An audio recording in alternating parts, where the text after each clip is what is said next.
गेल्या काही दिवसांपासून प्रचंड चर्चेत असणारी अमरावती लोकसभेची जागा विद्यमान खासदार नवनीत राणा यांच्यासाठी सोडण्यात येणार असल्याची माहिती आहे।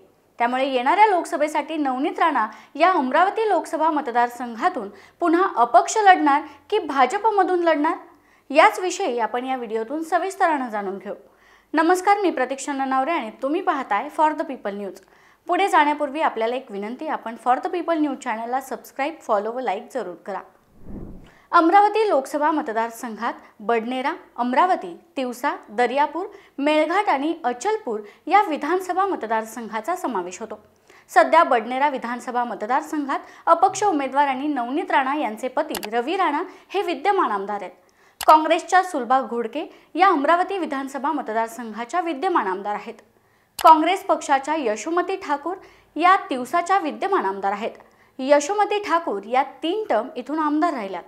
दर्यापूरमध्ये काँग्रेसचे बळवंत वानखेडे हे आमदार आहेत। मेळघाटमध्ये प्रहार जनशक्ती पक्षाचे राजकुमार पटेल आमदार आहेत, तर अचलपूरमध्ये प्रहार जनशक्ती पक्षाचे बच्चू कडू हे विद्यमान आमदार आहेत। हे झालं सध्याचं चित्र। आता इथल्या विद्यमान खासदार नवनीत राणा यांच्याविषयी जाणून घेऊ।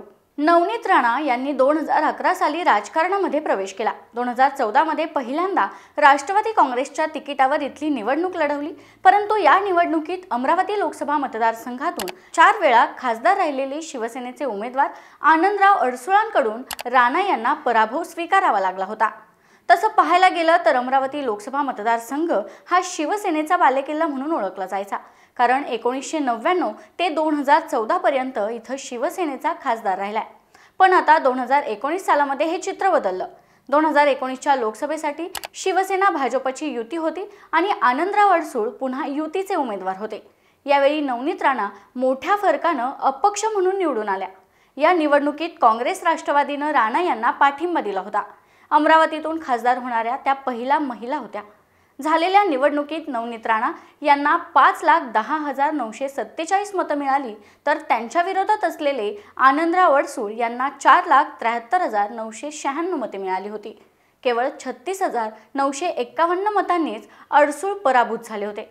या पराभवानंतर अडसूळ यांनी राणा यांचं जात प्रमाणपत्र खोटं असल्याचा आरोप केला आणि ते न्यायालयात गेले। उच्च न्यायालयानेही राणा यांचं प्रमाणपत्र अवैध ठरवलं आणि त्यांना 2 लाख रुपयाचा दंडही ठोठावला होता। राणा यांची खासदारकी त्यामुळे धोक्यात आली, पण सर्वोच्च न्यायालयात त्या गेल्या आणि तुर्तास त्यांना दिलासा देत सर्वोच्च न्यायालयानं उच्च न्यायालयाच्या निर्णयाला स्थगिती दिली। पण अंतिम निकाल येईपर्यंत तरी राणांच्या खासदारकीवर अजूनही टांगती तलवार आहे।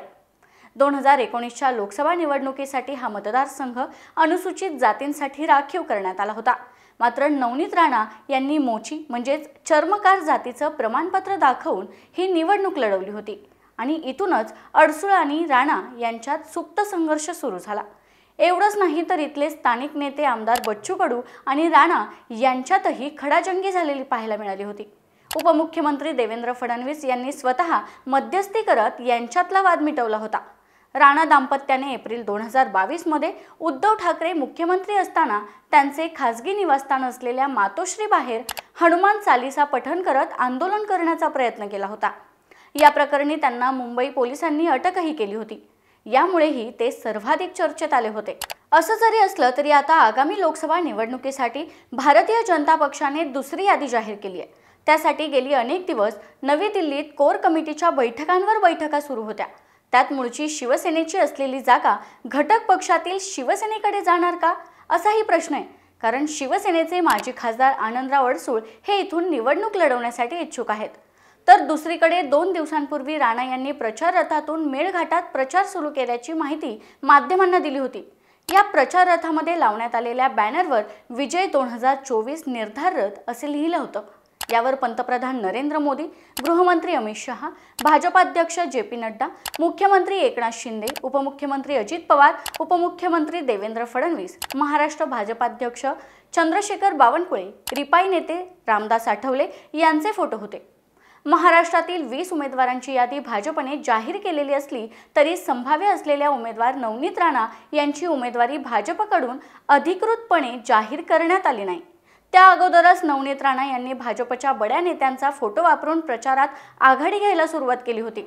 मात्र अचानक हे सर्व प्रचार रथ थांबवण्यासाठी भाजपच्या बड्या नेत्यांची सूचना आहे। तसेच बच्चू कडू आणि राणा यांच्यातलं राजकीय वैर हा खूप महत्त्वाचा विषय राणा यांच्यासाठी असणार आहे, कारण स्वतः बच्चू कडू आणि त्यांचा एक आमदार याच लोकसभा मतदारसंघात आमदार आहेत। तसेच या मतदारसंघात काँग्रेसचे 3 आमदार आहेत। त्यामुळे 6 विधानसभा मतदारसंघांपैकी 5 विधानसभा जर विरोधामध्ये गेल्या तर राणांचा विजय हा दूर राहू शकतो। आता भाजप या संदर्भामध्ये काय निर्णय घेणार हे लवकरच आपल्याला कळेल।